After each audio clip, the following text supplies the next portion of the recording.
ಎಲ್ಲರಿಗೂ ನಮಸ್ಕಾರ ಸ್ನೇಹಿತರೆ. ವೃಶ್ಚಿಕ ರಾಶಿಯವರ ಗುಣ ಸ್ವಭಾವ ಹೇಗಿರಲಿದೆ? ವೃಶ್ಚಿಕ ರಾಶಿಯವರು ತಮ್ಮ ಜೀವನಗಳಲ್ಲಿ ಯಾವೆಲ್ಲ ಲಾಭಗಳನ್ನ ಪಡೆದುಕೊಳ್ತಾರೆ? ಈ ಎಲ್ಲಾ ಅಂಶಗಳ ಕುರಿತು ಪ್ರತಿಯೊಂದು ಮಾಹಿತಿಯನ್ನ ವೃಶ್ಚಿಕ ರಾಶಿಯವರ ಬಗ್ಗೆ ಈ ವಿಡಿಯೋದಲ್ಲಿ ನಾನು ನಿಮಗೆ ಹೇಳ್ತಾ ಹೋಗ್ತೀನಿ. ಜ್ಯೋತಿಷ್ಯ ಚಕ್ರದ 8ನೇ ರಾಶಿ ವೃಶ್ಚಿಕ ರಾಶಿ. ಮಂಗಳ ದೇವನ ಆಡಳಿತಕ್ಕೆ ಒಳಪಟ್ಟಿರುವ ಈ ವ್ಯಕ್ತಿತ್ವದೊಳಗೆ ಅದೆಷ್ಟು ರಹಸ್ಯಗಳಿವೆ, ಅದೆಷ್ಟು ಕರಾಳ ಸತ್ಯಗಳಿವೆ. ನೀವು ವೃಶ್ಚಿಕ ರಾಶಿಯವರಾಗಿದ್ದರೆ ತಪ್ಪದೆ ಪೂರ್ತಿ ವಿಡಿಯೋ ನೋಡಿ ಜೈ ಕುಜದೇವ ಎಂದು ಕಾಮೆಂಟ್ ಮಾಡಿ. ಸ್ನೇಹಿತರೆ, ನಿಗೂಢವಾದ ಕಣ್ಣುಗಳು, ಆಯಸ್ಕಾಂತದಂತಹ ಸೆಳೆತ, ಬಂಡೆಯಂತಹ ನಿಶ್ಚಲತೆ, ಆದ್ರೆ ಒಳಗೊಂದು ಭಾವನೆಗಳ ಜ್ವಾಲಾಮುಖಿಯನ್ನೇ ಬಚ್ಚಿಟ್ಟುಕೊಂಡಿರುವ ವ್ಯಕ್ತಿಗಳೇ ಈ ವೃಶ್ಚಿಕ ರಾಶಿಯವರು. ವೃಶ್ಚಿಕ ರಾಶಿಯಲ್ಲಿ ಹುಟ್ಟಿದಂತಹ ವ್ಯಕ್ತಿಗಳು ಖಂಡಿತವಾಗಿಯೂ ಸಹ ಜೀವನದಲ್ಲಿ ತುಂಬಾ ಎತ್ತರದ ಸ್ಥಾನಕ್ಕೆ ಹೋಗ್ತಾರೆ, ಅಥವಾ ಇನ್ನು ಕೆಲವರು ಜೀವನದಲ್ಲಿ ತುಂಬಾ ಕೆಳಮಟ್ಟದಲ್ಲಿರ್ತಾರೆ. ಕಾರಣ ಏನೆಂದು ತಿಳಿದ್ರೆ ನಿಜಕ್ಕೂ ಆಶ್ಚರ್ಯ ಪಡಬೇಕಾಗಿದೆ. ಯಾಕಂದ್ರೆ ಈ ವೃಶ್ಚಿಕ ರಾಶಿಯವರ ಅಧಿಪತಿ ಮಂಗಳ ಗ್ರಹ. ಮಂಗಳ ಅಂದ್ರೆ ಒಬ್ಬ ಸೇನಾಧಿಪತಿ ಎಂದೇ ಹೇಳಬಹುದು. ಈ ಮಂಗಳ ಗ್ರಹ ಏನಿದೆ ಇದನ್ನ ಕಂಟ್ರೋಲ್ ಅಂದ್ರೆ ನಿಯಂತ್ರಣ ಮಾಡೋದು ಶ್ರೀ ಸುಬ್ರಹ್ಮಣ್ಯ ಸ್ವಾಮಿ ದೇವರು. ಹಾಗೆಯೇ ಈ ವೃಶ್ಚಿಕ ರಾಶಿಯವರು ಮೂಲವಾಗಿ ಆರಾಧನೆ ಮಾಡಬೇಕಾಗಿರುವಂತದ್ದು ಶ್ರೀ ಸುಬ್ರಹ್ಮಣ್ಯ ಸ್ವಾಮಿಯನ್ನ ಮುರುಘ ಎಂದು ಸಹ ಕರೆಯುತ್ತೇವೆ. ರಾಶಿ ಚಕ್ರದ ಅತ್ಯಂತ ನಿಗೂಢ ಮತ್ತು ಶಕ್ತಿಶಾಲಿ ರಾಶಿ ಎಂದು ಪರಿಗಣಿಸಲ್ಪಡುವ ವೃಶ್ಚಿಕ ರಾಶಿಯ ಬಗ್ಗೆ ಇಂದು ನಾವು ಸಂಪೂರ್ಣವಾಗಿ ತಿಳಿದುಕೊಳ್ಳೋಣ. ವೃಶ್ಚಿಕ ರಾಶಿಯ ಚಿಹ್ನೆ ಚೇಳು. ಚೇಳಿನ ಗುಣವೇನು? ಅದು ಸುಮ್ಮನೆ ಯಾರನ್ನು ಕುಟುಕಲು ಹೋಗೋದಿಲ್ಲ. ಆದ್ರೆ ತನ್ನ ಪಾಡಿಗೆ ತಾನು ಇದ್ದಾಗ ಅದನ್ನ ಕೆಣಕಿದ್ರೆ ತನ್ನ ಆತ್ಮ ರಕ್ಷಣೆಗಾಗಿ ಪ್ರಬಲವಾಗಿ ಕುಟುಕುತ್ತದೆ. ಇದೇ ವೃಶ್ಚಿಕ ರಾಶಿಯವರ ವ್ಯಕ್ತಿತ್ವದ ಸಂಪೂರ್ಣ ಚಿತ್ರಣ. ಹೊರಗಿನಿಂದ ಶಾಂತವಾಗಿ ಗಂಭೀರವಾಗಿ ಕಂಡ್ರು ಅವರ ಮನಸ್ಸಿನೊಳಗೆ ಸದಾ ಯೋಚನೆಗಳ ಬಿರುಗಾಳಿಯೇ ಎದ್ದಿರುತ್ತೆ. ಇವರನ್ನ ಅಷ್ಟು ಸುಲಭವಾಗಿ ಅರ್ಥ ಮಾಡಿಕೊಳ್ಳಲು ಸಾಧ್ಯವಿಲ್ಲ. ಇವರು ತಮ್ಮ ಸುತ್ತ ಒಂದು ಅದೃಶ್ಯ ಗೋಡೆಯನ್ನ ಕಟ್ಟಿಕೊಂಡಿರ್ತಾರೆ. ಎಲ್ಲರನ್ನ ಸುಲಭವಾಗಿ ನಂಬೋದಿಲ್ಲ, ಎಲ್ಲರನ್ನ ತಮ್ಮ ಸ್ನೇಹಿತರನ್ನಾಗಿ ಮಾಡಿಕೊಳ್ಳೋದಿಲ್ಲ. ಆದರೆ ಒಮ್ಮೆ ನಂಬಿದ್ರೆ ಪ್ರಾಣ ಕೊಡಲು ಸಿದ್ಧ. ಈ ರಾಶಿ ಅಧಿಪತಿ ಮಂಗಳದೇವ. ಕುಜ ಮಂಗಳ ಗ್ರಹವನ್ನ ಶಕ್ತಿ, ಧೈರ್ಯ, ಕೋಪ, ಹೋರಾಟ ಮತ್ತು ಉತ್ಸಾಹದ ಕಾರಕ ಎಂದು ಕರೆಯಲಾಗುತ್ತೆ. ಹಾಗಾಗಿಯೇ ವೃಶ್ಚಿಕ ರಾಶಿಯವರಿಗೆ ಹುಟ್ಟಿನಿಂದಲೇ ಒಂದು ರೀತಿಯ ಆಂತರಿಕ ಶಕ್ತಿ, ಧೈರ್ಯ ಮತ್ತು ಏನನ್ನಾದ್ರೂ ಸಾಧಿಸಬಲ್ಲ ಛಲ ರಕ್ತದಲ್ಲಿಯೇ ಬಂದಿರುತ್ತೆ. ಸೋಲನ್ನ ಇವರು ಎಂದಿಗೂ ಒಪ್ಪಿಕೊಳ್ಳೋದಿಲ್ಲ. ಬಿದ್ದರೂ ಫಿನಿಕ್ಸ್ ಹಕ್ಕಿಯಂತೆ ಎದ್ದು ಬರುವ ಶಕ್ತಿ ಇವರಲ್ಲಿದೆ. ಸಾಮಾನ್ಯವಾಗಿ ಎಲ್ಲರೂ ಅಂದುಕೊಳ್ಳೋದು ವೃಶ್ಚಿಕ ರಾಶಿಯವರು ಬಹಳ ಕೋಪದವರು, ಅಸೂಯೆ ಪಡುವರು ಮತ್ತು ದ್ವೇಷ ಸಾಧಿಸುವರು ಎಂದು. ಆದರೆ ಇಲ್ಲಿದೆ ನೋಡಿ ಮೊದಲ ತಿರುವು. ವೃಶ್ಚಿಕ ರಾಶಿಯವರು ಅತ್ಯಂತ ಸೂಕ್ಷ್ಮ ಮನಸ್ಸಿನವರು ಮತ್ತು ಭಾವನಾ ಜೀವಿಗಳು. ಹೌದು, ಇವರ ಕೋಪ, ದ್ವೇಷ ಎಲ್ಲವೂ ಅವರ ಭಾವನೆಗಳು ಇನ್ನೊಂದು ಮುಖವಷ್ಟೇ. ಇವರು ಪ್ರೀತಿಸಿದ್ರೆ ದೇವತೆಯಂತೆ ಪ್ರೀತಿಸ್ತಾರೆ, ದ್ವೇಷಿಸಿದ್ರೆ ರಾಕ್ಷಸನಂತೆ ದ್ವೇಷಿಸ್ತಾರೆ. ಇವರಿಗೆ ಮಧ್ಯಮ ವರ್ಗವೇ ಇಲ್ಲ. ಇವರ ಭಾವನೆಗಳು ಸದಾ ತೀವ್ರ ಸ್ವರೂಪದಲ್ಲಿರುತ್ತವೆ. ತಮ್ಮ ನೋವನ್ನ, ಪ್ರೀತಿಯನ್ನ ಇವರು ಹೊರಗೆ ತೋರಿಸಿಕೊಳ್ಳೋದಿಲ್ಲ. ಯಾರಾದ್ರೂ ಇವರಿಗೆ ದ್ರೋಹ ಬಗೆದರೆ ಅದನ್ನ ಜೀವನ ಪರ್ಯಂತ ಮರೆಯೋದೇ ಇಲ್ಲ. ಈ ಗುಣವೇ ಇವರನ್ನ ಅಪಾಯಕಾರಿ ಎಂದು ಬಿಂಬಿಸುತ್ತದೆ. ವೃಶ್ಚಿಕ ರಾಶಿಯವರು ಅತ್ಯುತ್ತಮ ರಹಸ್ಯ ಕಾಪಾಡುವರು ಮತ್ತು ನಿಮ್ಮ ಯಾವುದೇ ರಹಸ್ಯವನ್ನ ಇವರ ಬಳಿ ಹೇಳಿಕೊಂಡ್ರೆ ಅದು ಸಮಾಧಿಯಾದ್ರೂ ಹೊರಗೆ ಬರೋದಿಲ್ಲ. ಇದೇ ಕಾರಣಕ್ಕೆ ಇವರು ಉತ್ತಮ ಸ್ನೇಹಿತರಾಗಿರ್ತಾರೆ. ಕಷ್ಟದ ಸಮಯದಲ್ಲಿ ನಿಮ್ಮ ಜೊತೆ ಬಂಡಿ ಅಂತ ನಿಲ್ತಾರೆ. ಇವರ ಸ್ನೇಹಕ್ಕೆ ಆಳವಿದೆ, ಆದ್ರೆ ಇವರನ್ನ ಸ್ನೇಹಿತರನ್ನಾಗಿ ಮಾಡಿಕೊಳ್ಳಲು ನೀವು ಅವರ ನಂಬಿಕೆಯನ್ನ ಗಳಿಸಬೇಕು. ವೃತ್ತಿ ಜೀವನಕ್ಕೆ ಬಂದ್ರೆ ವೃಶ್ಚಿಕ ರಾಶಿಯವರು ಹುಟ್ಟು ಪತ್ತೆದಾರರು. ಯಾವುದೇ ವಿಚಾರದ ಆಳಕ್ಕೆ ಇಳಿದು ಸತ್ಯವನ್ನ ಹೊರತೆಗೆಯುವ ಅದ್ಭುತ ಕಲೆ ಇವರಲ್ಲಿದೆ. ಇವರ ಗಮನ ಮತ್ತು ಏಕಾಗ್ರತೆಯನ್ನ ಮೀರಿಸಲು ಸಾಧ್ಯವಿಲ್ಲ. ಹಾಗಾಗಿಯೇ ಇವರು ಪೊಲೀಸ್, ಸೈನ್ಯ, ಸಂಶೋಧನೆ, ವೈದ್ಯಕೀಯ, ವಿಶೇಷವಾಗಿ ಸರ್ಜರಿ, ಮನೋವಿಜ್ಞಾನ ಮತ್ತು ಗುಪ್ತಚರತೆಯಂತಹ ಕ್ಷೇತ್ರಗಳಲ್ಲಿ ಅತ್ಯಂತ ಯಶಸ್ವಿ ಆಗ್ತಾರೆ. ಇವರಿಗೆ ಅಧಿಕಾರ ಮತ್ತು ನಿಯಂತ್ರಣ ಇಷ್ಟ. ಹಣಕಾಸಿನ ವಿಚಾರದಲ್ಲಿ ಇವರು ಬಹಳ ಬುದ್ಧಿವಂತರು. ಹಣವನ್ನ ಹೇಗೆ ಗಳಿಸಬೇಕು ಮತ್ತು ಹೇಗೆ ಉಳಿಸಬೇಕು ಎಂಬುದು ಇವರಿಗೆ ಚೆನ್ನಾಗಿ ಗೊತ್ತು. ತಮ್ಮ ಆರ್ಥಿಕ ಸ್ಥಿತಿಯನ್ನು ಇವರು ಹೆಚ್ಚಾಗಿ ಯಾರೊಂದಿಗೂ ಹಂಚಿಕೊಳ್ಳುವುದಿಲ್ಲ. ಇವರು ಹಣವನ್ನ ಕೇವಲ ಅಗತ್ಯಕ್ಕಾಗಿ ಅಲ್ಲ, ಶಕ್ತಿ ಮತ್ತು ಭದ್ರತೆಗಾಗಿಯೂ ನೋಡ್ತಾರೆ. ಹೂಡಿಕೆಗಳಲ್ಲಿ ಇವರು ಉತ್ತಮ ನಿರ್ಧಾರಗಳನ್ನು ತೆಗೆದುಕೊಳ್ತಾರೆ. ಪ್ರೀತಿಯ ವಿಚಾರದಲ್ಲಿ ವೃಶ್ಚಿಕ ರಾಶಿಯವರದ್ದು ಒಂದು ತೀವ್ರವಾದ ಅಧ್ಯಾಯ ಮತ್ತು ಇವರು ಪ್ರೀತಿಯನ್ನ ಆಟವಾಗಿ ಪರಿಗಣಿಸೋದೇ ಇಲ್ಲ. ಇವರಿಗೆ ಪ್ರೀತಿ ಎಂದರೆ ಸಂಪೂರ್ಣ ಸಮರ್ಪಣೆ. ಆದರೆ ಇಲ್ಲಿದೆ ನೋಡಿ ಎರಡನೇ ತಿರುವು. ಇವರ ತೀವ್ರವಾದ ಪ್ರೀತಿಯೇ ಕೆಲವೊಮ್ಮೆ ಸಂಗಾತಿಗೆ ಉಸಿರುಗಟ್ಟಿಸುವಂತೆ ಮಾಡಬಹುದು. ಇವರು ತಮ್ಮ ಸಂಗಾತಿಯ ಮೇಲೆ ಸಂಪೂರ್ಣ ಹಕ್ಕನ್ನ ಸ್ಥಾಪಿಸಲು ಬಯಸ್ತಾರೆ. ಇವರಲ್ಲಿರುವ ಅತಿಯಾದ ಪೊಸೆಸಿವ್ನೆಸ್ ಮತ್ತು ಹೊಟ್ಟೆ ಕಿಚ್ಚು ಸಂಬಂಧಗಳಲ್ಲಿ ಬಿರುಕು ಮೂಡಿಸಬಹುದು. ಇವರು ತಮ್ಮ ಸಂಗಾತಿ ತಮಗೆ ಸಂಪೂರ್ಣವಾಗಿ ನಿಷ್ಠರಾಗಿರಬೇಕು ಎಂದು ಬಯಸ್ತಾರೆ. ಸಣ್ಣ ಅನುಮಾನವು ಇವರನ್ನ ಹಿಂಸಿಸುತ್ತದೆ. ಇವರ ಪ್ರೀತಿಯನ್ನು ಅರ್ಥ ಮಾಡಿಕೊಂಡು ಇವರಿಗೆ ಭದ್ರತೆಯ ಭಾವನೆ ನೀಡುವ ಸಂಗಾತಿ ಸಿಕ್ಕರೆ ಇವರಷ್ಟು ಪ್ರಾಮಾಣಿಕ ಮತ್ತು ಆಳವಾದ ಪ್ರೇಮಿಗಳು ಇನ್ನೊಬ್ಬರಿಲ್ಲ. ಇವರ ಪ್ರೀತಿ ಸಾಗರದಂತೆ, ಮೇಲೆ ಪ್ರಶಾಂತವಾಗಿ ಕಂಡರೂ ಒಳಗೆ ಅನೇಕ ರಹಸ್ಯಗಳು ಮತ್ತು ಆಳವನ್ನ ಹೊಂದಿರುತ್ತೆ. ಎಲ್ಲರನ್ನ ನಿಯಂತ್ರಿಸುವ ವೃಶ್ಚಿಕ ರಾಶಿಯವರಿಗೆ ದೌರ್ಬಲ್ಯಗಳೇ ಇರೋದಿಲ್ವೇ ಎಂದು ನೋಡೋದಾದ್ರೆ ಖಂಡಿತ ಇವೆ. ವಾಸ್ತವವಾಗಿ ಇವರ ದೊಡ್ಡ ಶಕ್ತಿಯೇ ಇವರ ದೊಡ್ಡ ದೌರ್ಬಲ್ಯ. ತಮಗೆ ಅನ್ಯಾಯ ಮಾಡಿರುವವರನ್ನ ಇವರು ಎಂದಿಗೂ ಕ್ಷಮಿಸುವುದಿಲ್ಲ. ಆ ದ್ವೇಷದ ಬೆಂಕಿಯಲ್ಲಿ ತಾವೇ ಸುಟ್ಟು ಹೋಗುವ ಸಾಧ್ಯತೆ ಇರುತ್ತದೆ. ಯಾರನ್ನು ಸುಲಭವಾಗಿ ನಂಬೋದಿಲ್ಲ. ಇವರ ಜನ್ಮ ಗುಣ ಇದು. ಸಂಬಂಧಗಳಲ್ಲಿ ಸಮಸ್ಯೆಗಳನ್ನ ತರುತ್ತದೆ. ತಮ್ಮ ಭಾವನೆಗಳನ್ನ ಹಂಚಿಕೊಳ್ಳದಿರುವುದು ಇವರನ್ನ ಒಂಟಿಯಾಗಿಸುತ್ತದೆ. ಒಳಗೊಳಗೆ ಕೊರಗುತ್ತಾರೆ. ಎಲ್ಲವೂ ತಮ್ಮ ನಿಯಂತ್ರಣದಲ್ಲಿರಬೇಕು ಎಂದು ಬಯಸ್ತಾರೆ. ಇದು ಸಾಧ್ಯ ಇಲ್ಲ ಅಂದ್ರೆ ಅವರಿಗೆ ತೀವ್ರ ಕೋಪ ಮತ್ತು ಹತಾಶೆ ಉಂಟಾಗುತ್ತೆ. ಇದು ಇವರ ಪ್ರೀತಿಯ ತೀವ್ರತೆಯಿಂದ ಬಂದರೂ ಸಂಬಂಧವನ್ನ ಹಾಳು ಮಾಡುವ ದೊಡ್ಡ ವಿಷಯವಾಗಿದೆ. ವೃಶ್ಚಿಕ ರಾಶಿಯವರ ಆರೋಗ್ಯದ ವಿಷಯಕ್ಕೆ ಬಂದ್ರೆ ಇವರ ಭಾವನಾತ್ಮಕ ಸ್ಥಿತಿಯೇ ಇವರ ಆರೋಗ್ಯವನ್ನ ನಿರ್ಧರಿಸುತ್ತೆ. ಇವರು ಅತಿಯಾದ ಚಿಂತೆ, ದ್ವೇಷ ಮತ್ತು ಹತ್ತಿಕ್ಕಿದ ಭಾವನೆಗಳು ಇವರ ಆರೋಗ್ಯದ ಮೇಲೆ ನೇರ ಪರಿಣಾಮ ಬೀರುತ್ತದೆ. ಇವರಿಗೆ ಮುಖ್ಯವಾಗಿ ಕಾಡುವ ಸಮಸ್ಯೆಗಳು ಜನಾಂಗ ಮತ್ತು ವಿಸರ್ಜನಾ ವ್ಯವಸ್ಥೆಗೆ ಸಂಬಂಧಿಸಿದ್ದು. ಹಾರ್ಮೋನ್ ವ್ಯತ್ಯಾಸಗಳು, ಮೂತ್ರಪಿಂಡದ ಸಮಸ್ಯೆಗಳು ಸಾಮಾನ್ಯ. ಅಲ್ಲದೆ ತೀವ್ರ ಮಾನಸಿಕ ಒತ್ತಡದಿಂದ ಖಿನ್ನತೆ, ಆತಂಕದಂತಹ ಸಮಸ್ಯೆಗಳು ಕಾಡಬಹುದು. ಇವರು ತಮ್ಮ ಮನಸ್ಸಿನಲ್ಲಿರುವ ವಿಚಾರವನ್ನ ಹೊರಹಾಕಲು ಕಲಿಯಬೇಕು. ಧ್ಯಾನ, ಯೋಗ ಮತ್ತು ಕ್ಷಮಿಸುವ ಗುಣವನ್ನ ಬೆಳೆಸಿಕೊಳ್ಳುವುದು ಇವರ ಆರೋಗ್ಯಕ್ಕೆ ಅತ್ಯಂತ ಅವಶ್ಯಕ. ಬನ್ನಿ ಈಗ ವೃಶ್ಚಿಕ ರಾಶಿಯವರ ಜೀವನದ ಅಂತಿಮ ಮತ್ತು ಅತ್ಯಂತ ದೊಡ್ಡ ತಿರುವಿನ ಬಗ್ಗೆ ಮಾತನಾಡೋಣ.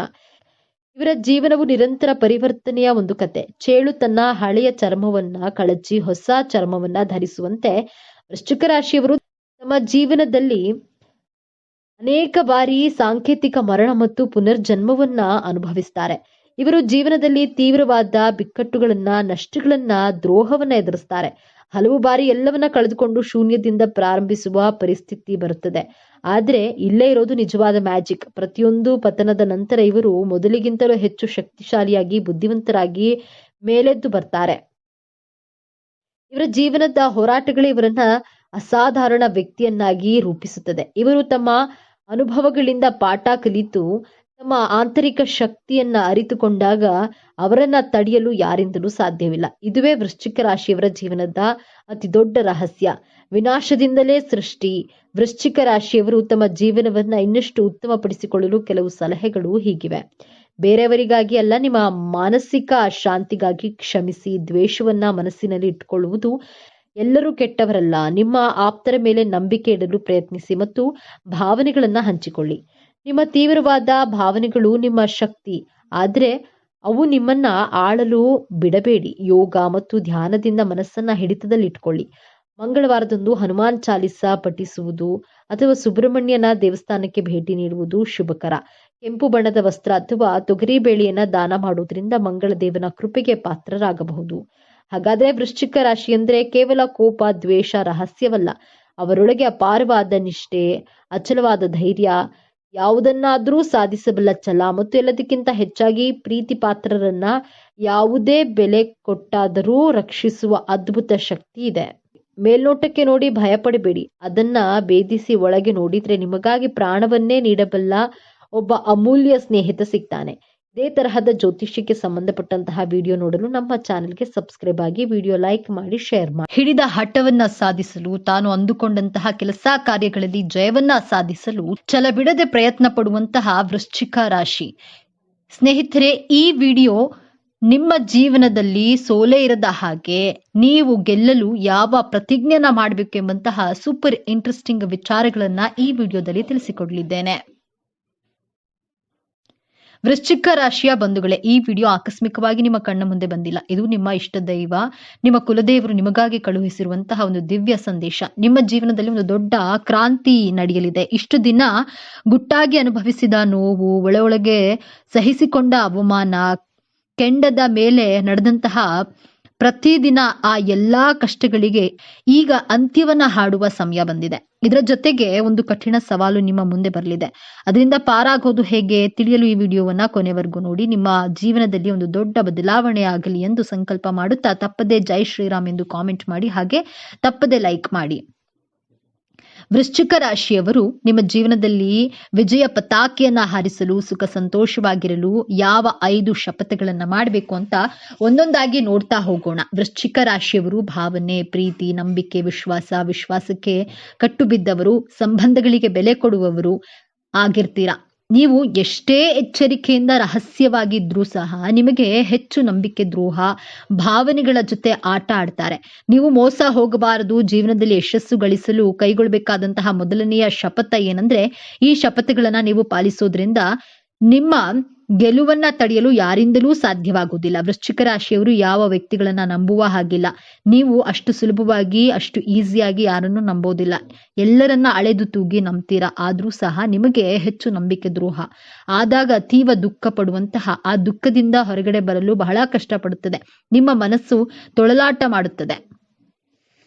ನಿಮಗೆ ಇಷ್ಟವಿಲ್ಲದಂತಹ ವಿಚಾರಗಳ ಬಗ್ಗೆ, ವ್ಯಕ್ತಿಯ ಬಗ್ಗೆ ಹೆಚ್ಚಾಗಿ ತಲೆ ಕೆಡಿಸ್ಕೊಳ್ಳಲು ಹೋಗಬೇಡಿ. ಇಷ್ಟವಿಲ್ಲದೆ ಇರುವಂತಹ ಕಾರ್ಯಕ್ರಮಗಳಿಗೆ ಯಾರೇ ಆಗ್ಲಿ ಇನ್ವೈಟ್ ಮಾಡಿದ್ರೆ ದಯವಿಟ್ಟು ಹೋಗಲೇಬೇಡಿ. ಒಬ್ಬ ವ್ಯಕ್ತಿ ನಿಮ್ಮ ಲೈಫ್ ನಲ್ಲಿ ಎಮೋಷನಲ್ ಆಗಿ ನಿಮ್ಮನ್ನ ಮಿಸ್ಯೂಸ್ ಮಾಡಿಕೊಂಡು ಅಥವಾ ನಿಮಗೆ ನೀವು ಒಂದು 10,000 ರೂಪಾಯಿಯನ್ನ ಇನ್ವೆಸ್ಟ್ ಮಾಡಿ ಡೈಲಿ ನಿಮಗೆ 1,000 ರೂಪಾಯಿ ಲಾಭ ಮಾಡಿ ಕೊಡ್ತೀವಿ, ಈ ರೀತಿಯಾಗಿ ಅತಿ ಆಸೆಯನ್ನ ನಿಮಗೆ ತೋರಿಸಿ ನಂಬಿಸಿ ನಿಮ್ಮ ಕೈಯಲ್ಲಿ ಇನ್ವೆಸ್ಟ್ ಮಾಡಿಸಿ ನಿಮಗೆ ನಂಬಿಕೆ ದ್ರೋಹವನ್ನ ಮಾಡ್ತಾರೆ. ಅತಿ ಆಸೆ ಪಟ್ಟು ಹಣವನ್ನ ಇನ್ವೆಸ್ಟ್ ಮಾಡೋದು ನಮ್ಮ ತಪ್ಪು ಅಲ್ವಾ? ಈ ತಪ್ಪನ್ನ ಎಂದಿಗೂ ಮಾಡೋದಕ್ಕೆ ಹೋಗಬೇಡಿ. ಇಲ್ಲಿ ಹಣದ ದ್ರೋಹಕ್ಕಿಂತ ಆ ವ್ಯಕ್ತಿ ನಿಮ್ಮ ಜೊತೆ ವಿಶ್ವಾಸ ದ್ರೋಹ ಮಾಡಿದ ಹಾಗೆ ಅಲ್ವೇ? ಆದ್ದರಿಂದ ನಿಮಗೆ ಇಷ್ಟವಿಲ್ಲದಂತಹ ಕೆಲಸವನ್ನ ಮಾಡಲು, ಮನಸ್ಸಾಕ್ಷಿಗೆ ವಿರುದ್ಧವಾಗಿರುವಂತಹ ಕೆಲಸಗಳನ್ನ ಯಾವತ್ತಿಗೂ ಕೂಡ ಮಾಡೋದಕ್ಕೆ ಹೋಗ್ಬೇಡಿ. ನಿಮಗೆ ಆತ್ಮಶಕ್ತಿ, ಪವರ್ ಅನ್ನ ತುಂಬಾ ಸ್ಟ್ರಾಂಗ್ ಆಗಿ ಕೊಟ್ಟಿರ್ತಾರೆ ದೇವರು. ನಿಮ್ಮ ಮನಸ್ಸಿನ ಮಾತನ್ನ ಕೇಳಿ, ಬೇರೆಯವರ ಮಾತನ್ನ ಕೇಳೋದಿಲ್ಲ ಎಂಬಂತಹ ದೃಢವಾದಂತಹ ಸಂಕಲ್ಪವನ್ನ ಇವತ್ತೇ ಮಾಡಲು ಪ್ರಾರಂಭ ಮಾಡಿ. ಎರಡನೆಯ ಶಪಥ, ದೇವರು ಒಬ್ಬ ವ್ಯಕ್ತಿಯನ್ನ ನಿಮ್ಮ ಜೀವನದಿಂದ ದೂರ ಮಾಡಿದ್ದಾರೆ ಅಂದ್ರೆ ಆ ವ್ಯಕ್ತಿಗೆ ನಿಮ್ಮ ಜೊತೆ ಬದುಕಲು ಯೋಗ್ಯತೆ ಇಲ್ಲ. ಆ ವ್ಯಕ್ತಿಯಿಂದ ನಿಮ್ಮನ್ನ ಆ ದೇವರೇ ಕಾಪಾಡಿದ್ದಾರೆ ಅಂದ್ಕೊಳ್ಳಿ. ಬಿಟ್ಟು ಹೋದವರಿಗಾಗಿ ನಿಮ್ಮ ಕಣ್ಣೀರನ್ನ, ನಿಮ್ಮ ಪ್ರೀತಿ, ಟೈಮ್ ಅನ್ನ ಯಾವತ್ತಿಗೂ ವೇಸ್ಟ್ ಮಾಡೋದಿಲ್ಲ ಎಂಬಂತಹ ದೃಢವಾದ ಪ್ರತಿಜ್ಞೆಯನ್ನ ಮಾಡಿ. ಪ್ರೀತಿಯಲ್ಲಿ ಆಗ್ಲಿ, ಸ್ನೇಹದಲ್ಲೇ ಆಗ್ಲಿ, ಹಣದ ವಿಚಾರದಲ್ಲಿಯೇ ಆಗ್ಲಿ, ಮೋಸ ಆದಾಗ ಮತ್ತೊಮ್ಮೆ ಮೋಸ ಹೋಗದ ಹಾಗೆ ಎಚ್ಚರಿಕೆಯನ್ನು ವಹಿಸಬೇಕಾದದ್ದು ನಮ್ಮ ಕರ್ತವ್ಯ. ನಿಮ್ಮ ಜೀವನದಿಂದ ದೂರವಾಗಿರುವಂತಹ ವ್ಯಕ್ತಿಗಳು ಮತ್ತೆ ನಿಮ್ಮ ಜೀವನದಲ್ಲಿ ಹಿಂದಿರುಗಿ ಬಂದ್ರೆ ನಂಬಬಾರದೆಂಬ ಪ್ರತಿಜ್ಞೆಯನ್ನ ಮಾಡಿ ಮತ್ತೆ ಆ ವ್ಯಕ್ತಿಯನ್ನ ನಂಬಿದ್ರೆ ಮತ್ತೆ ನಿಮಗೆ ನಂಬಿಕೆ ದ್ರೋಹವನ್ನ ಮಾಡ್ತಾರೆ. ನಿಮ್ಮ ಎಮೋಷನ್ಸ್ ಜೊತೆ ಆಟ ಆಡ್ತಾರೆ. ಆದ್ದರಿಂದ ಎರಡನೆಯ ಸಾರಿ ಯಾರನ್ನೂ ಕೂಡ ನಂಬೋದಕ್ಕೆ ಹೋಗ್ಬೇಡಿ. ಮೂರನೆಯ ಶಪಥ, ವೃಶ್ಚಿಕ ರಾಶಿಯವರು ಮಾಟ ಮಂತ್ರ ಮಾಡುವವರು, ಮಾಡಿಸುವವರು ನಿಮ್ಮ ಸ್ನೇಹಿತರೇ ಆದ್ರೂ ಸರಿ, ಸಂಬಂಧಿಕರೇ ಆದ್ರೂ ಸರಿ, ಅವರಿಂದ ದೂರವಿರಬೇಕು. ಯಾಕಂದ್ರೆ ವೃಶ್ಚಿಕ ರಾಶಿ ಕಾಲಪುರುಷನ ಕುಂಡಲಿಯಲ್ಲಿ 8ನೇ ಭಾವ. ಮಂತ್ರ, ತಂತ್ರ, ಕಗ್ಗತ್ತಲ ಭಾವ, ಭಯ, ಆತಂಕ ನಿಮ್ಮಲ್ಲಿ ತುಂಬಿರುತ್ತದೆ. ನಿಮ್ಮಲ್ಲಿ ಭಯ, ಆತಂಕ ತುಂಬಿರುವುದು ಪ್ರಕೃತಿದತ್ತವಾಗಿರುವಂತಹ ಕೊಡುಗೆ. ಬಟ್ ಬೇರೆಯವರು ನಿಮ್ಮ ಮೇಲೆ ಮಾಟ ಮಂತ್ರ ಪ್ರಯೋಗ ಆಗಿದೆ ಅಂತ ನಿಮ್ಮನ್ನ ಹೆದರಿಸಿದ್ರು ಹೆದರಬೇಡಿ. ಇಂತಹ ವ್ಯಕ್ತಿಗಳ ಪಾಪಕೃತ್ಯದಲ್ಲಿ ಭಾಗಿಯಾಗಲು ಹೋಗಬೇಡಿ. ನೆಗೆಟಿವ್ ಮೈಂಡ್ ಸೆಟ್ ಇರುವಂತಹ ವ್ಯಕ್ತಿಗಳ ಜೊತೆ ಸ್ನೇಹ ಮಾಡಿದ್ರು ಅವರು ಮಾಡಿದಂತಹ ಪಾಪಕೃತ್ಯಗಳಲ್ಲಿ 50% ನಿಮಗೂ ಆ ಪಾಪ ಟ್ರಾನ್ಸ್ಫರ್ ಆಗುತ್ತೆ. ಆದ್ದರಿಂದ ನೀವು ಯಾವಾಗ್ಲೂ ಸ್ಪಿರಿಚುವಲ್ ಆಗಿರ್ಬೇಕು, ಅಧ್ಯಾತ್ಮದ ದಾರಿಯಲ್ಲಿ ಮಾತ್ರ ಸಾಗಬೇಕು. ವೃಶ್ಚಿಕ ರಾಶಿಯವರಿಗೆ ದೇವರ ಅನುಗ್ರಹ, ಗುರುಗಳ ಅನುಗ್ರಹ, ನಿಮ್ಮ ತಂದೆ ತಾಯಿಯ ಆಶೀರ್ವಾದ ವಿಶೇಷವಾಗಿ ಸದಾ ನಿಮ್ಮ ಮೇಲೆ ಇದ್ದೇ ಇರುತ್ತೆ. ಆದ್ದರಿಂದ ನಿಮ್ಮ ಜೀವನದಲ್ಲಿ ಅದೆಂತಹ ಕಷ್ಟಗಳು ಬಂದರೂ ಮಾಟ ಮಂತ್ರ ಪ್ರಯೋಗ ಮಾಡೋದಿಲ್ಲ, ಮಾಡುವವರ ಜೊತೆ ಸೇರೋದಿಲ್ಲ, ನೆಗೆಟಿವ್ ಮೈಂಡ್ ಸೆಟ್ ಇರುವಂತಹ ವ್ಯಕ್ತಿಗಳ ಜೊತೆ ಸ್ನೇಹ ಮಾಡೋದಿಲ್ಲ ಎಂಬಂತಹ ದೃಢವಾದಂತಹ ಪ್ರತಿಜ್ಞೆಯನ್ನ ಮಾಡಿ. ನಾಲ್ಕನೆಯದಾಗಿ ವೃಶ್ಚಿಕ ರಾಶಿಯವರು ನೀವು ಕಷ್ಟಪಟ್ಟಂತಹ ಹಣವನ್ನ ನಿಮ್ಮ ಕುಟುಂಬದವರಿಗೆ, ನಿಮ್ಮ ಪ್ರೀತಿ ಪಾತ್ರರಿಗೆ, ನಿಮ್ಮನ್ನ ನಂಬಿದವರಿಗೆ ಮಾತ್ರ ಖರ್ಚು ಮಾಡಬೇಕು, ಬೇರೆಯವರಿಗೆಲ್ಲ ಖರ್ಚು ಮಾಡೋದಿಲ್ಲ ಎಂಬಂತಹ ಶಪಥವನ್ನ ಮಾಡಿ. ವೃಶ್ಚಿಕ ರಾಶಿಯವರು ರಾಜಕಾರಣಿಯಾಗಿದ್ರೆ ಅವರಿಗೆ ಕುಟುಂಬವಿಲ್ಲ ಅಂದ್ರೆ ನಿಮ್ಮ ಪ್ರಜೆಗಳೇ ನಿಮ್ಮ ಕುಟುಂಬದವರಾಗಿರ್ತಾರೆ. ನಿಮ್ಮ ಪ್ರಜೆಗಳಿಗೋಸ್ಕರ ಹಣವನ್ನ ಖರ್ಚು ಮಾಡಿ. ಐದನೆಯದಾಗಿ ವೃಶ್ಚಿಕ ರಾಶಿಯವರು ಜಾಬ್ ಮಾಡ್ತಾ ಇರ್ಲಿ, ಬಿಸ್ನೆಸ್ ಮಾಡ್ತಾ ಇರ್ಲಿ, ನಿಮ್ಮಲ್ಲಿ ಇರುವಂತಹ ಸಾಮರ್ಥ್ಯದ ಮೇಲೆ ನಂಬಿಕೆಯನ್ನ ಇಡಿ. ವೃಶ್ಚಿಕ ರಾಶಿಯವರು ಒಂದ್ಸಾರಿ ಡಿಸೈಡ್ ಮಾಡಿದ್ರೆ ಮುಗಿತು. ಸ್ಟ್ರಾಂಗ್ ಆಗಿ ತನ್ನ ಎಫರ್ಟ್ ಅನ್ನ ಹಾಕಿ ಅದೆಂತಹ ಚಾಲೆಂಜಸ್ ಬಂದ್ರೂ ಕೂಡ ಅದನ್ನ ಧೈರ್ಯವಾಗಿ ಫೇಸ್ ಮಾಡ್ತಾರೆ. ವೃಶ್ಚಿಕ ರಾಶಿಯವರಿಗೆ ತಿಂಗಳಲ್ಲಿ 2 ದಿನ ಅಥವಾ 3 ದಿನ ನಿಮಗೆ ಎಲ್ಲ ಇದ್ರೂ ಏನೋ ಒಂದು ಶೂನ್ಯತೆಯ ಭಾವ, ಅಳುಕು, ಭಯ, ಗಾಬರಿ, ಮನಸ್ಸಿನಲ್ಲಿ ಏರಿಳಿತಗಳು ಇದ್ದೇ ಇರ್ತದೆ. ಆದ್ರೆ ಈ ನಿಮ್ಮ ಭಾವನೆಗಳ ಏರಿಳಿತ ನಿಮ್ಮ ಜಾಬ್ಗಾಗ್ಲಿ, ನಿಮ್ಮ ಬಿಸ್ನೆಸ್ಗಾಗ್ಲಿ ಪ್ರಭಾವ ಬೀರದ ಹಾಗೆ ನೋಡಿಕೊಳ್ಳುವಂತಹ ಶಪಥವನ್ನ ಮಾಡಿ. ನಿಮ್ಮ ಭಾವನೆಗಳು ಏರಿಳಿತಗಳಾದಾಗ ಮೂನ್ ಮೆಡಿಟೇಷನ್ ಅನ್ನ ಮಾಡ್ಬೇಕಾಗತ್ತೆ. ಟೆರೆಸ್ ಮೇಲೆ ಹೋಗಿ ಅರ್ಧ ಗಂಟೆ ಕೂತ್ಕೊಂಡು ಚಂದ್ರನನ್ನ ಕಣ್ಣಿನಲ್ಲಿ ಕಣ್ಣಿಟ್ಟು ಗಮನಿಸಿ ನೋಡಿ. ನಿಮ್ಮ ಮನಸ್ಸು ನೆಮ್ಮದಿ, ಸಮಾಧಾನ, ಶಾಂತಿ ಖಂಡಿತವಾಗೂ ಸಿಗುತ್ತೆ. ನಿಮ್ಮ ಜೀವನದಲ್ಲಿ ಏನೇ ಆದ್ರೂ, ಅದೆಂತಹ ಕಷ್ಟಗಳು, ಸಮಸ್ಯೆಗಳು ಬಂದ್ರೂ ಎದುರಿಸುವಂತಹ ಹೋರಾಟ ಮಾಡುವಂತಹ ಶಕ್ತಿ, ಸಾಮರ್ಥ್ಯ ದೇವರು ನಿಮಗೆ ಡಿಫಾಲ್ಟ್ ಆಗಿ ಕರುಣಿಸಿದ್ದಾರೆ. ಆದ್ರಿಂದ ಇವತ್ತಿನಿಂದಲೇ ಸಂಕಲ್ಪವನ್ನ ಮಾಡಿ, ನಾನು ನನ್ನ ಭಾವನೆಗಳ ಏರಿಳಿತಕ್ಕೆ ಸಿಲುಕಿ ನಲುಗದೆ ನನ್ನ ಗುರಿ ಉದ್ದೇಶಗಳ ಕಡೆಗೆ ಫೋಕಸ್ ಆಗಿ ಅದರಲ್ಲಿ ಗೆಲ್ಲಬೇಕೆಂಬಂತಹ ದೃಢವಾದ ಪ್ರತಿಜ್ಞೆಯನ್ನ ಮಾಡಿ. ಆಗ ನೋಡಿ ನಿಮ್ಮ ಜೀವನದಲ್ಲಿ ಸೋಲು, ದುಃಖ, ಅವಮಾನ ಎನ್ನುವಂತಹ ಪದಕ್ಕೆ ಜಾಗನೇ ಇರೋದಿಲ್ಲ. ನಿಮ್ಮ ಮನಸ್ಸನ್ನ ನಿಮ್ಮ ಹಿಡಿತದಲ್ಲಿ ಇಟ್ಕೊಳ್ಳುವಂತಹ ಪ್ರಯತ್ನವನ್ನ ಮಾಡಿ. ಬದಲಿಗೆ ಮನಸ್ಸಿನ ಹಿಡಿತಕ್ಕೆ ನೀವು ಸಿಲುಕದೆ ಒದ್ದಾಡಬೇಡಿ. ವೃಶ್ಚಿಕ ರಾಶಿಯವರಿಗೆ ಸಿಟ್ಟು ಬಂದ್ರೆ ಅದು ಜ್ವಾಲಾಮುಖಿಯಂತೆ ಸ್ಫೋಟಿಸುತ್ತದೆ. ಈಗ ನಿಮ್ಮ ಒಳ್ಳೆಯ ಸಮಯ ಬಂದಾಗ, ಎಲ್ಲವೂ ನಿಮ್ಮ ಕೈಗೆ ಸಿಗುತ್ತಿರುವಾಗ, ಯಾರಾದ್ರೂ ಸಣ್ಣ ತಪ್ಪು ಮಾಡಿದ್ರೆ ಅಥವಾ ನಿಮ್ಮ ತಾಳ್ಮೆಯನ್ನ ಪರೀಕ್ಷಿಸಿದ್ರೆ, ನಿಮ್ಮ ಸಿಟ್ಟಿನಿಂದ ಆ ಕ್ಷಣದಲ್ಲಿ ನೀವು ಎಲ್ಲವನ್ನ ಹಾಳು ಮಾಡಿಕೊಳ್ಳುವಂತಹ ದೊಡ್ಡ ಅಪಾಯವಿದೆ. ನಿಮ್ಮ ಒಂದು ಆತುರದ ಮಾತು, ಒಂದು ಕೋಪದ ನಿರ್ಧಾರ ನಿಮ್ಮ ಕೈಗೆ ಬಂದ ಭಾಗ್ಯವನ್ನ ಕಾಲಿನಿಂದ ಒದ್ದ ಹಾಗೆ ಮಾಡಬಹುದು. ಇದುವೇ ಗ್ರಹಗಳು ನಿಮಗೆ ನೀಡುವಂತಹ ಅಂತಿಮ ಪರೀಕ್ಷೆ. ಈ ಸಮಸ್ಯೆಯಿಂದ ಪಾರಾಗುವುದು ಹೇಗೆ? ಇದಕ್ಕೆ ಪರಿಹಾರ ತುಂಬಾ ಸರಳವಾಗಿದೆ ಮತ್ತು ಅತ್ಯಂತ ಶಕ್ತಿಶಾಲಿಯಾಗಿದೆ. ವೃಶ್ಚಿಕ ರಾಶಿಯ ಅಧಿದೇವತೆ ಸುಬ್ರಹ್ಮಣ್ಯ ಸ್ವಾಮಿ ಅಥವಾ ನರಸಿಂಹ ಸ್ವಾಮಿ.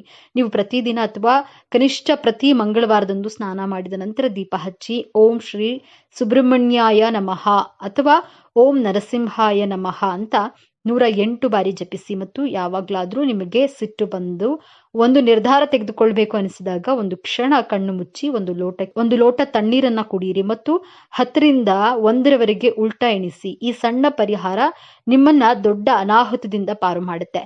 ನಿಮ್ಮ ಸಿಟ್ಟನ್ನ ನಿಯಂತ್ರಿಸಿದ್ರೆ ಈ ಜಗತ್ತನ್ನೇ ಗೆಲ್ಲುವ ಶಕ್ತಿ ನಿಮಗಿದೆ. ವೃಶ್ಚಿಕ ರಾಶಿಯವರೇ, ನಿಮ್ಮ ಜೀವನದ ಹೊಸ ಅಧ್ಯಾಯವನ್ನ ಆರಂಭ ಆಗಲಿದೆ.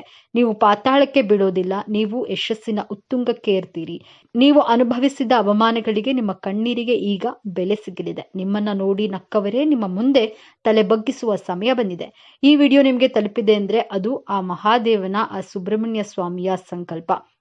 ನಿಮ್ಮ ಒಳ್ಳೆಯ ದಿನಗಳು ಪ್ರಾರಂಭವಾಗಲಿವೆ. ಈ ದೈವಿಕ ಸಂದೇಶವನ್ನ ಸ್ವೀಕರಿಸಿ ನಿಮ್ಮ ಎಲ್ಲಾ ಕಷ್ಟಗಳು ಇನ್ನು ಕೆಲವೇ ದಿನಗಳಲ್ಲಿ ಭಸ್ಮವಾಗಲಿ ಎಂದು ಸಂಕಲ್ಪ ಮಾಡುತ್ತಾ, ಮರೆಯದೆ ನಿಮ್ಮ ಇಷ್ಟ ದೇವರ ಅಥವಾ ಕುಲದೇವರ ಹೆಸರನ್ನ ಕಾಮೆಂಟ್ ಮಾಡಿ. ಸರ್ವೇ ಜನ ಸುಖಿನೋ ಭವತು. ಇದೇ ತರಹದ ಜ್ಯೋತಿಷ್ಯಕ್ಕೆ ಸಂಬಂಧಪಟ್ಟಂತಹ ವಿಡಿಯೋ ನೋಡಲು ನಮ್ಮ ಚಾನೆಲ್ಗೆ ಸಬ್ಸ್ಕ್ರೈಬ್ ಆಗಿ, ವಿಡಿಯೋ ಲೈಕ್ ಮಾಡಿ, ಶೇರ್ ಮಾಡಿ. 12 ರಾಶಿ ಚಕ್ರಗಳಲ್ಲಿ 8ನೆಯದಾಗಿ ಬರುವ ವೃಶ್ಚಿಕ ರಾಶಿ ಶ್ರದ್ಧೆ, ದೃಢ ನಿಶ್ಚಯ, ಕರ್ತವ್ಯ ನಿಷ್ಠೆ, ಬದ್ಧತೆಯ ಪ್ರತೀಕ ಎನ್ನಬಹುದು. ಸ್ವಲ್ಪ ಅಸೂಯೆ ಪಡುವ ಗುಣ, ತಂತ್ರಗಾರಿಕೆ, ಪ್ರಾಮಾಣಿಕತೆ ವಿಚಾರಗಳಲ್ಲಿ ಇವರನ್ನ ನಂಬುವುದು ಕಷ್ಟವಾದರೂ ಸದಾ ಉತ್ಸಾಹದಿಂದಿರುವ, ನೈಜತೆಗೆ ಹೆಚ್ಚು ಪ್ರಾಶಸ್ತ್ಯ ನೀಡುವಂತಹ ಪ್ರತಿಭಾವಂತ ರಾಶಿ ವೃಶ್ಚಿಕ ರಾಶಿ. ವೃಶ್ಚಿಕ ರಾಶಿಯವರು ಬಹಳ ನಿಗೂಢವಾಗಿರೋದ್ರಿಂದ ಮತ್ತು ಅವರು ಮುಂದೆ ಏನು ಮಾಡಲಿದ್ದಾರೆ ಎಂಬುದು ನೀವು ಯಾವಾಗಲೂ ಊಹಿಸುವಂತೆ ಮಾಡೋದ್ರಿಂದ ಸಾಮಾನ್ಯ. ವೃಶ್ಚಿಕ ರಾಶಿಯ ನಿಜವಾದ ವ್ಯಕ್ತಿತ್ವವನ್ನು ಅರ್ಥ ಮಾಡಿಕೊಳ್ಳಲು ಇತರ ವ್ಯಕ್ತಿಗೆ ಕಷ್ಟವಾಗುತ್ತದೆ. ಅವರು ತಮ್ಮ ಆಲೋಚನೆಗಳು, ಉದ್ದೇಶಗಳು ಮತ್ತು ಭಾವನೆಗಳನ್ನು ತಮ್ಮಲ್ಲಿಯೇ ಇಟ್ಟುಕೊಳ್ಳಲು ಪ್ರವೃತ್ತಿಯನ್ನು ಹೊಂದಿರೋದ್ರಿಂದ ಅವರ ಭಾವನೆಗಳನ್ನು ನಿಭಾಯಿಸಲು ಇತರ ಜನರಿಗೆ ಕಷ್ಟವಾಗಿರಿಸುತ್ತಾರೆ. ಆದರೆ ಅವರು ಇತರರ ಮುಂದೆ ದುರ್ಬಲರಾಗಿ ವರ್ತಿಸಲು ಮತ್ತು ಬಲಶಾಲಿಯಾಗಲು ಬಯಸೋದಿಲ್ಲ. ಈ ಕಾರಣದಿಂದಾಗಿಯೇ ಇವರನ್ನು ಅರ್ಥ ಮಾಡಿಕೊಳ್ಳುವುದು ಕಷ್ಟ. ಆದ್ದರಿಂದ ವೃಶ್ಚಿಕ ರಾಶಿಯ ಋಣಾತ್ಮಕ ಲಕ್ಷಣಗಳನ್ನು ತಿಳಿದುಕೊಳ್ಳಲು ತಪ್ಪದೇ ವಿಡಿಯೋವನ್ನು ನೋಡಿ. ಜೀವನದಲ್ಲಿ ಯಾರನ್ನಾದ್ರೂ ಮರೆಯಿರಿ, ಆದರೆ ಕೈಯಲ್ಲಿ ಏನಾಗುತ್ತೆ ನಾನು ನೋಡ್ತೀನಿ ಎಂದವರನ್ನ ಮರೆಯದಿರಿ. ಜೀವನಕ್ಕೆ ಸ್ಫೂರ್ತಿ ಅಂದ್ರೆ ಅವರೇ. ಜೀವನದ ಸವಾಲುಗಳನ್ನೇ ತನ್ನ ಅಸ್ತ್ರವಾಗಿಸಿಕೊಂಡು ಗೆಲುವು ಸಾಧಿಸುವ ಛಲಗಾರ ರಾಶಿಯಾದಂತಹ ವೃಶ್ಚಿಕ ರಾಶಿ ಜನ್ಮ ರಹಸ್ಯವನ್ನ ಈ ವಿಡಿಯೋದಲ್ಲಿ ತಿಳಿಸಿಕೊಡಲಿದ್ದೇನೆ. ಅದಕ್ಕೂ ಮುಂಚೆ ನೀವು ನಮ್ಮ ಚಾನೆಲ್ಗೆ ಸಬ್ಸ್ಕ್ರೈಬ್ ಆಗಿರಂದ್ರೆ ಸಬ್ಸ್ಕ್ರೈಬ್ ಆಗಿ, ಹಾಗೆ ವಿಡಿಯೋಗೆ ಲೈಕ್ ಮಾಡೋದನ್ನ ಮರಿಬೇಡಿ. ಜೊತೆಗೆ ವಿಡಿಯೋನ ಸ್ಕಿಪ್ ಮಾಡದೆ ಕೊನೆ ತನಕ ನೋಡಿ. ಕಾಲಪುರುಷನ ಕುಂಡಲಿಯಲ್ಲಿ ವೃಶ್ಚಿಕ ರಾಶಿ 8ನೆಯ ರಾಶಿಯಾಗಿದೆ. ಈ ರಾಶಿಯಲ್ಲಿ ವಿಶಾಖ ನಕ್ಷತ್ರದ 4ನೇ ಪಾದ, ಅನುರಾಧ ನಕ್ಷತ್ರದ 1, 2, 3, 4, 5ನೇ ಪಾದಗಳು ಹಾಗೂ ಜ್ಯೇಷ್ಠ ನಕ್ಷತ್ರದ 4 ಪಾದಗಳು ಕಂಡುಬರುತ್ತವೆ. ಅತ್ಯಂತ ಮಹತ್ವಾಕಾಂಕ್ಷೆಯ ಗುಣದವರು, ಸಾಹಸಿಗಳು, ಪರಿಶ್ರಮಿ, ಸ್ವತಂತ್ರ ವಿಚಾರಧಾರೆ ಉಳ್ಳವರು, ಸ್ವತಂತ್ರವಾಗಿ ಆಲೋಚನೆ ಮಾಡುವವರು, ಸ್ವಾಭಿಮಾನಿಗಳು, ಹಿಡಿದ ಕೆಲಸವನ್ನ ಛಲಬಿಡದೆ ಮಾಡುವವರಾಗಿರುತ್ತಾರೆ. ವೃಶ್ಚಿಕ ರಾಶಿಯ ಅಧಿಪತಿ ಮಂಗಳ ಗ್ರಹವಾಗಿರೋದ್ರಿಂದ ತುಂಬಾ ಎನರ್ಜೆಟಿಕ್ ಆಗಿ ಆಕ್ಟಿವ್ ಆಗಿರ್ತೀರಾ. ಹಠವಾದಿಗಳು, ಕೋಪಿಸಿಕೊಳ್ಳುವಂತಹ ಪ್ರವೃತ್ತಿ ಉಳ್ಳವರು. ಈ ರಾಶಿಯ ಚಿಹ್ನೆ ಚೇಳು. ಆದ್ದರಿಂದಲೇ ಈ ರಾಶಿಯವರು ಸ್ವಾಭಾವಿಕವಾಗಿಯೇ ರಹಸ್ಯಮಯ ವ್ಯಕ್ತಿಗಳು, ಕುತೂಹಲಕಾರಿ, ಏಕಾಂತ ಪ್ರಿಯರು, ಯಾರನ್ನು ಸುಲಭವಾಗಿ ನಂಬುವವರಲ್ಲ. ಸಾಕ್ಷಿ ಇಲ್ಲದೆ ಯಾರ ಮೇಲೂ ವಿಶ್ವಾಸವನ್ನು ಬೆಳೆಸ್ಕೊಳ್ಳೋದಿಲ್ಲ. ಸದಾ ಚಟುವಟಿಕೆಯಿಂದ ಕೂಡಿರುವಂತಹ ತನ್ನ ಗುರಿ ಉದ್ದೇಶ ಅಂತ ಬಂದ್ರೆ ಸಮಯ, ದೇಶ, ಕಾಲ, ವ್ಯಕ್ತಿ ಯಾವುದನ್ನೂ ಲೆಕ್ಕಿಸದೆ ಕ್ರಿಯಾಶೀಲವಾಗಿ ನಿಮ್ಮ ಕರ್ಮಕ್ಕೆ ಪ್ರಾಧಾನ್ಯತೆ ಕೊಡ್ತೀರಾ. ವೃಶ್ಚಿಕ ರಾಶಿಯ ಜೊತೆ ಇರುವವರು ಅವರ ಆತ್ಮಗೌರವಕ್ಕೆ, ಸ್ವಾಭಿಮಾನಕ್ಕೆ ಧಕ್ಕೆ ಬರದ ಹಾಗೆ ನಡೆದುಕೊಳ್ಳಬೇಕಾಗುತ್ತೆ. ವೃಶ್ಚಿಕ ರಾಶಿಯವರು ತನ್ನ ಪ್ರೀತಿ ಪಾತ್ರರಿಗೆ, ಕುಟುಂಬದವರಿಗೆ ನಿಸ್ವಾರ್ಥ ಪ್ರೀತಿ, ಪ್ರೇಮ, ಕಾಳಜಿ, ಆರೈಕೆಯನ್ನ ಅವರು ಕೇಳದ ಮುಂಚೆಯೇ ತೋರುವಂತಹ ಹೃದಯವಂತರು. ನೀವು ವೃಶ್ಚಿಕ ರಾಶಿಯಲ್ಲಿಯೇ ಜನಿಸಲು ಕಾರಣ ಹಾಗೂ ಉದ್ದೇಶಗಳನ್ನ ನೋಡೋಣ. ನಮ್ಮ ಪೂರ್ವ ಜನ್ಮವನ್ನ ಪಂಚಮ ಸ್ಥಾನದಿಂದ ವಿಮರ್ಶೆ ಮಾಡಬೇಕು. ನಿಮ್ಮ ಪಂಚಮ ಸ್ಥಾನ ಗುರುವಿನ ರಾಶಿಯಾದಂತಹ ಮೀನ ರಾಶಿಯಲ್ಲಿ ಕಂಡುಬರುತ್ತದೆ. ಮೀನ ರಾಶಿ ಮೋಕ್ಷದ ರಾಶಿಯಾಗಿದೆ. ಗುರುಗ್ರಹ ಜೀವಕಾರಕ ಗ್ರಹ, ಚಂದ್ರಗ್ರಹ ಮನಸ್ಸಿನ ಕಾರಕ ಗ್ರಹ.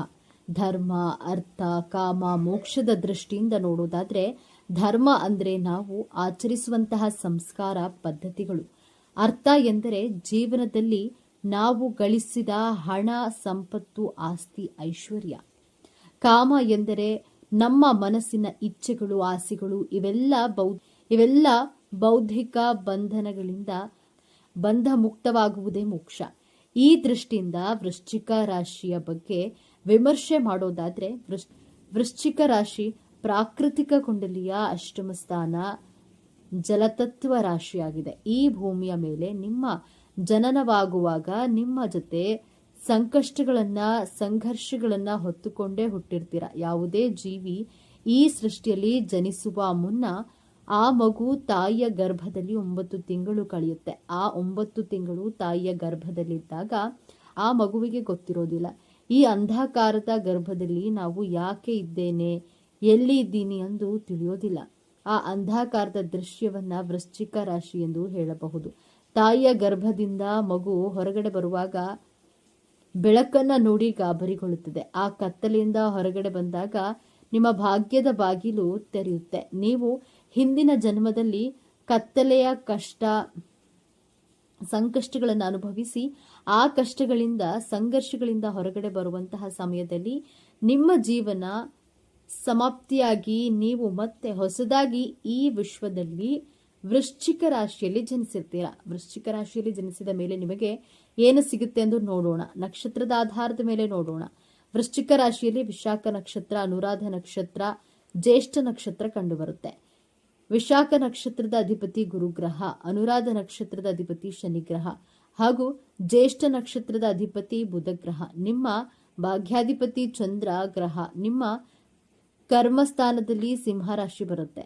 ನಿಮ್ಮ ಕರ್ಮಾಧಿಪತಿ ಸಾಕ್ಷಾತ್ ಸೂರ್ಯದೇವ. ಸೂರ್ಯ ಎಂದ್ರೆ ಸಾಕ್ಷಾತ್ ಗ್ರಹಗಳ ರಾಜ, ಸಮಯ ಪ್ರಜ್ಞೆ ಉಳ್ಳಂತಹ ಗ್ರಹ. ನಿರಂತರ ಶ್ರಮವಿಲ್ಲದ, ಯಾವುದೇ ಭೇದ ಭಾವವನ್ನ ಮಾಡದೆ ಪ್ರಯತ್ನಶೀಲ ಕರ್ಮ ಮಾಡುವಂತಹ ಗ್ರಹವಾಗಿರೋದ್ರಿಂದ ವೃಶ್ಚಿಕ ರಾಶಿಯವರು ಒಂದೇ ಸಮವಾಗಿ ಕೆಲಸ ಮಾಡುವಂತಹ ರಾಶಿಯವರು. ನಿಮ್ಮ ಲಾಭಾಧಿಪತಿಯಾಗಿ ಬುಧಗ್ರಹ ಬರೋದ್ರಿಂದ ತುಂಬಾ ಬುದ್ಧಿವಂತಿಕೆಯಿಂದ, ಲೆಕ್ಕಾಚಾರದಿಂದ ನಿಮ್ಮ ಮನಸ್ಸಿನ ಇಚ್ಛೆಗಳನ್ನ ಪೂರೈಸಿಕೊಳ್ಳಲು ಬುಧಗ್ರಹ ನಿಮಗೆ ಸಹಾಯ ಮಾಡುತ್ತೆ.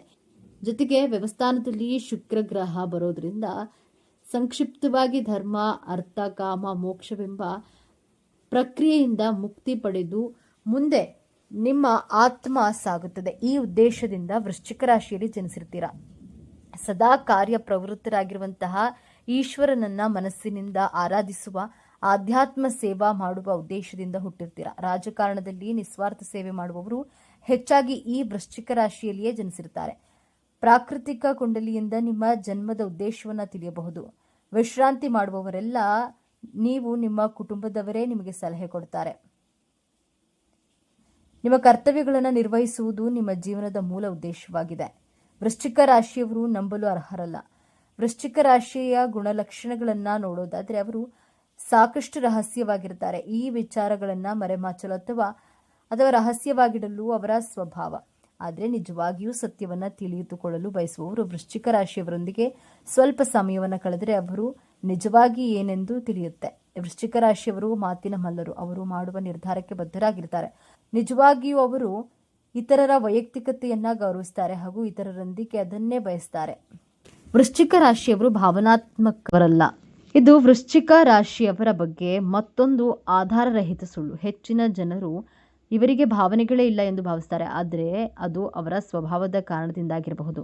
ವೃಶ್ಚಿಕ ರಾಶಿಯವರು ನಿಮ್ಮನ್ನು ನಂಬಲು ಮತ್ತು ನಿಮ್ಮೊಂದಿಗೆ ಆತ್ಮೀಯವಾಗಿರಲು ಕೆಲವು ಸಮಯ ತೆಗೆದುಕೊಳ್ಳಬಹುದು. ಆದರೆ ಒಮ್ಮೆ ಅವರು ನಿಮ್ಮೊಂದಿಗೆ ಸ್ನೇಹಿತರಾದರೆ ಅವರು ಭಾವನೆಗಳ ತೆರೆದ ಪುಸ್ತಕದಂತೆ. ಪ್ರತಿಯೊಬ್ಬರೂ ಭಾವನೆಗಳನ್ನು ಹೊಂದಿರ್ತಾರೆ, ಆದರೆ ಅದು ವ್ಯಕ್ತಿಯಿಂದ ವ್ಯಕ್ತಿಗೆ ಭಿನ್ನವಾಗಿರುತ್ತೆ. ಆದ್ದರಿಂದಲೇ ಪುಸ್ತಕವನ್ನು ಅದರ ಮುಖಪುಟದಿಂದ ಎಂದೂ ನಿರ್ಣಯಿಸಬೇಡಿ ಎಂದು ಹೇಳುವುದು. ನೀವು ವೃಶ್ಚಿಕ ರಾಶಿಯವರನ್ನ ಭೇಟಿಯಾದಾಗ ಅವರು ನಿಮ್ಮೊಂದಿಗೆ ಸುತ್ತಾಡಿ ಆನಂದಿಸಿದ್ರು ವಾಸ್ತವವಾಗಿ ಅವರು ಏಕಾಂಗಿಯಾಗಿ ಸಮಯ ಕಳೆಯಲು ಇಷ್ಟಪಡ್ತಾರೆ. ಅವರು ತಮ್ಮೊಳಗೆ ಇರಲು ಇಷ್ಟಪಡ್ತಾರೆ. ತುಂಬ ಸ್ಪಷ್ಟವಾಗಿ ಹೇಳೋದಾದರೆ ಅವರು ಅಷ್ಟು ಸಾಮಾಜಿಕವಲ್ಲ. ಅವರು ಪಾರ್ಟಿಗಳು ಆಚರಣೆಗಳಿಗೆ ಹೋಗೋದನ್ನು ಅಷ್ಟಾಗಿ ಇಷ್ಟಪಡುವುದಿಲ್ಲ. ಅದಕ್ಕಾಗಿಯೇ ಇವರನ್ನು ರಹಸ್ಯವಾಗಿರುವವರು ಎಂದು ಬಿಂಬಿಸಲಾಗಿದೆ. ವಾಸ್ತವವಾಗಿ ವೃಶ್ಚಿಕ ರಾಶಿಯವರು ಧ್ಯಾನದ ಸಮಯವನ್ನು ಕಳೆಯುವಂಥವರು. ಆಧ್ಯಾತ್ಮಿಕವಾಗಿ ತಮ್ಮ ಆಂತರಿಕ ಆತ್ಮದೊಂದಿಗೆ ಸಂಪರ್ಕ ಸಾಧಿಸುವವರು. ಇವರು ಸಂಗೀತ, ಧ್ಯಾನ, ಪ್ರಾರ್ಥನೆ, ಈಜು ಅಥವಾ ನಿದ್ದೆ ಮಾಡ್ತಿದ್ದರೂ ತಮ್ಮ ಆಲೋಚನೆಗಳೊಂದಿಗೆ ಏಕಾಂಗಿಯಾಗಿರಲು ಅವಕಾಶಗಳನ್ನು ಬಯಸ್ತಾರೆ. ಇದು ಇತರರ ಪ್ರಕಾರ ಅವರ ದೌರ್ಬಲ್ಯ. ವೃಶ್ಚಿಕ ರಾಶಿಯವರು ವಿಮರ್ಶಕರು. ವೃಶ್ಚಿಕ ರಾಶಿಯವರು ವಿಮರ್ಶಕರು ಎಂದು ಯಾರಾದರೂ ಭಾವಿಸಿದರೆ ಅದು ನಿಜಕ್ಕೂ ತಮಾಷೆಯ ಸಂಗತಿ ಎಂದೇ ಹೇಳಬಹುದು. ಯಾಕಂದರೆ ಬೇರೆಯವರು ಏನಾದರೂ ತಪ್ಪು ಮಾಡ್ತಿದ್ರೆ ವೃಶ್ಚಿಕ ರಾಶಿಯವರು ಖಂಡಿತವಾಗಿ ತಡೆಯುತ್ತಾರೆ. ಇದರರ್ಥ ಅವರು ಎಲ್ಲರನ್ನ ನಿರ್ಣಯಿಸ್ತಾರೆ ಎಂದಲ್ಲ, ಅವರು ಸಲಹೆಯನ್ನು ಮಾತ್ರ ನೀಡ್ತಾರೆ. ವೃಶ್ಚಿಕ ರಾಶಿ ಚೇಲಿನ ಸಂಕೇತವಾಗಿದ್ದು ಅವರು ಯಾವುದೇ ಭಯವಿಲ್ಲದೆ ಬಹಿರಂಗವಾಗಿ ಮಾತನಾಡುವುದನ್ನು ನಂಬ್ತಾರೆ. ನಿಸ್ಸಂದೇಹವಾಗಿ ಏನಾದರೂ ತಪ್ಪಾದಾಗ ಅವರು ಅದರ ವಿರುದ್ಧ ಮಾತನಾಡ್ತಾರೆ. ಈ ವಿಚಾರಗಳು ನಿಮಗೆ ಇಷ್ಟ ಆಗಿದೆ ಅಂತ ಭಾವಿಸ್ತಾ ಇದ್ದೇನೆ. ಇಷ್ಟ ಆಗಿದ್ರೆ ನಮ್ಮ ಚಾನಲನ್ನು ತಪ್ಪದೇ ಸಬ್ಸ್ಕ್ರೈಬ್ ಮಾಡಿಕೊಳ್ಳಿ. ಈ ವಿಡಿಯೋಗೆ ಒಂದು ಲೈಕ್ ಕೊಡೋದನ್ನು ಮರಿಬೇಡಿ. ಈ ವಿಡಿಯೋ ನಿಮ್ಮ ಫ್ರೆಂಡ್ಸ್ ಆ್ಯಂಡ್ ಫ್ಯಾಮಿಲಿ ಗ್ರೂಪ್ನಲ್ಲಿ ಹೆಚ್ಚು ಶೇರ್ ಮಾಡಿ. ನಿಮ್ಮ ಅಭಿಪ್ರಾಯಗಳನ್ನು ತಪ್ಪದೇ ಕಾಮೆಂಟ್ ಮಾಡಿ. ಎಲ್ಲರೂ ಭಕ್ತಿಯಿಂದ ಜೈ ಹನುಮಾನ್ ಅಂತ ಕಾಮೆಂಟ್ ಮಾಡಿ. ಧನ್ಯವಾದಗಳು.